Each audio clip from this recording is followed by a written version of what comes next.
जब से पीडीएम बनी है उस वक्त से अगर हम देखें किसी जमात को सबसे ज़्यादा सियासी फ़ायदा हुआ तो वो पीपल्स पार्टी ही है। बेनज़ीर भुट्टो साहिबा की बरसी के मौके पर जब मरियम साहिबा वहाँ गई, मज़ार पर हाज़िरी दी, वहाँ जीए भुट्टो के पीपल्स पार्टी जिंदाबाद के नारे लगे। यूसुफ रज़ा गिलानी साहब सेनेटर इलेक्ट हुए, वो पूरी पीडीएम ने मिलकर करवाया। नून लीग को अब तक इस पीडीएम के बनने के बाद से क्या फ़ायदा हासिल हुआ है सियासी तौर पर? देखिए, ये हमारे पेश नज़र ये नहीं है कि नून को क्या फ़ायदा हुआ या किसी पार्टी को क्या फ़ायदा हुआ। हम समझते हैं कि पाकिस्तान की जमहूरियत को क्या फ़ायदा हुआ। पीडीएम के इश्तराक से पूरे मुल्क के अंदर एक यकसुई आई और हमने जो एक पब्लिक ओपिनियन फॉर्मुलेशन की है उसने हुकूमत पे दबाव डाला और हमारी जद्दोजहद का आपने देखा नतीजा के चारों सूबों के अंदर हुकूमत जितने ज़िमनी इलेक्शन हुए उनमें चारों शाने चित नीचे गिरी है। तो ये बहुत बड़ी कामयाबी है। और मुस्लिम लीग नून ने नौशहरा के अंदर भी पीटीआई को शिकस्त दी जो उनकी होम ग्राउंड थी। तो हर पार्टी को इसमें फायदा भी मिला है और हम असल में अपने जाती फायदे से ज्यादा उस कलेक्टिव गुड पे यकीन रखते हैं कि हमारे मुल्क का भला होना चाहिए। ये जद्दोजहद किसी एक पार्टी या हुकूमत को लाने की नहीं है, ये इस मुल्क की बुनियाद को ठीक करने की है कि इस मुल्क को आइन के ऊपर चलाया जाए। इस मुल्क के अंदर जो आइन के अंदर हकूक दिए गए हैं उनका एहतराम किया जाए। इस मुल्क का हर इदारा अपने दायरे कार में काम करे। इस मुल्क के अंदर जो इंटरनल टेंशन है उसे खत्म करें ताकि ये मुल्क अपना इकोनॉमिक पोटेंशियल रियलाइज कर सके। और ऐसे जब वो चेयरमैन सेनेट वाले इलेक्शन में 7 मुस्तरद वोटों का जो मामला था, कल वो भी ज़ेर बहस आया और कुछ रहनुमाओं ने ये भी बताया कि पीपल्स पार्टी ने खुद हमें गिलानी साहब के नाम के ऊपर मोहर लगाने का कहा था कि यूसुफ और गिलानी के दरमियान में मोहर लगानी है, और फिर उसके बाद वो वोट मुस्तरद हो गए। तो ये वाकई खुद पीपल्स पार्टी की जानिब से ये हिदायत थी, चूंकि उन्हें भरोसा नहीं था कि जी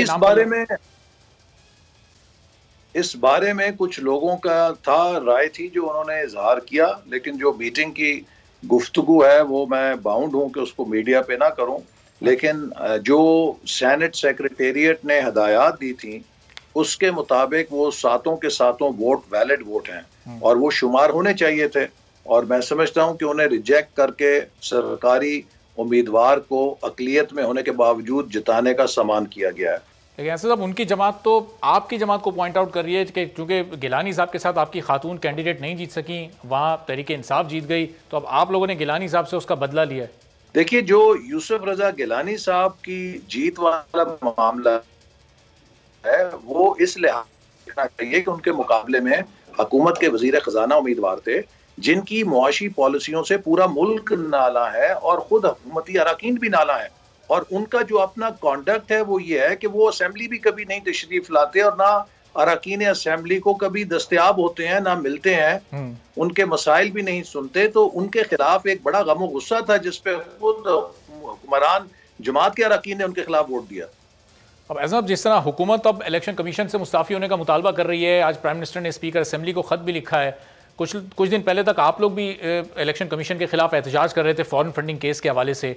तो क्या वाकई इलेक्शन कमीशन के अमले को चीफ इलेक्शन कमिश्नर जो इसी हुकूमत का लगाया हुआ है उनको मुस्ताफ़ी हो जाना चाहिए या अभी वो अपना काम जारी रखें? आपकी नज़र में दुरुस्त काम करें?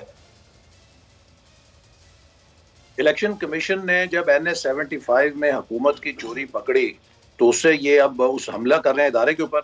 ये इमरान खान साहब जो इदारों के एहतराम का लेक्चर दिया करते थे और बड़े मुबल्लग बने हुए थे, अब आपने देखा है ना कि जब उनके मफाद पे चोट पड़ी है, चोरी पकड़ी गई, तो अब ये किस तरह इलेक्शन कमीशन पे हमला आवर हो गए हैं, किस तरह कहते हैं कि हम आपके खिलाफ कंटेम्प्ट की प्रोसीडिंग्स करेंगे।